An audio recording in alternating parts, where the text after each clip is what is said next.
இன்றைக்கான மினி வ்ளாகில் நம்ம என்ன பார்க்க போகிறோம்னு பார்த்தீங்கன்னா சூப்பரான செம்ம டேஸ்ட்டாக கறி வடை தான் பார்க்க போகிறோம். அதுவும் சிக்கன் கறி வடை எப்படி செய்யறதுன்னு பார்க்கலாம் வாங்க. ஃபஸ்ட்டு வந்துட்டு கறி வடைக்கு தேவையான ஐட்டம்ஸ் எல்லாம் ரெடி பண்ணிக்கலாம். ஒரு மிக்சி ஜாரில் ஒரு 4 பச்சை மிளகா, 2லேருந்து 3 காஞ்ச மிளகா சேர்த்து ஒரு 5 பல் பூண்டு சேர்த்துக்கோங்க. 1 டீஸ்பூன் சோம்பு சேர்த்துக்கோங்க. இதை எல்லாமே நல்லா கொரகொரப்பாக அரைச்சிட்டு வந்துடலாம். இப்போ நம்ம என்ன பண்ண போகிறோன்னா 1/2 கிலோ போன்லெஸ் சிக்கன் எடுத்திருக்கேன். அதை வந்துட்டு நல்லா கொரகொரப்பாக அரைச்சிட்டு வந்துடலாம்.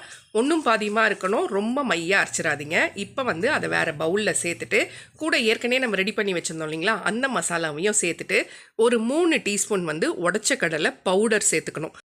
இப்போ உப்பு ஒரு 1/2 டீஸ்பூனோ, மஞ்சத்தூள் ஒரு 1/4 டீஸ்பூனோ சேர்த்துட்டு இதை எல்லாத்தையுமே நல்லா ஒன்று போல் மிக்ஸ் பண்ணி வச்சுக்கோங்க.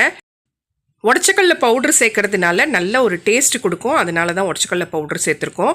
ஸோ இப்போ வந்துட்டு ஒரு பேன் வச்சு அதில் எண்ணெய் ஊற்றிக்கங்க. எண்ணெய் நல்லா சூடான உடனே நம்ம நார்மலாக வடைக்கு எப்படி தட்டி போடுவோமோ அதே மாதிரி திரட்டி போட்டுக்கலாம்.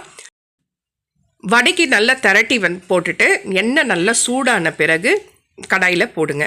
போட்டுட்டு நல்லா 2 பக்கமும் கோல்டன் ஃப்ரை ஆகணும். ஸ்லோ ஃப்ளேமில் வச்சுக்கோங்க. ஏன்னா சிக்கன் வந்துட்டு நல்லா வேகணும் இல்லைங்களா, அதுக்காக ஸ்லோ ஃப்ளேமில் வச்சு பொறுமையாக ஒரு பக்கம் வெந்த பிறகு அடுத்த பக்கம் வந்து திருப்பி போடலாம். அந்த மாதிரி 2 பக்கமும் நல்லா வெந்து கோல்டன் ப்ரௌன் ஆன பிறகு எண்ணெயை இருத்துட்டு ஒரு பிளேட்டில் ட்ரான்ஸ்ஃபர் பண்ணிக்கோங்க. ரொம்ப சிம்பிளான கறி வடை தாங்க, ஆனால் டேஸ்ட்டு சூப்பராக இருக்கும். கண்டிப்பாக மிஸ் பண்ணாமல் ட்ரை பண்ணிங்க பாருங்கள்.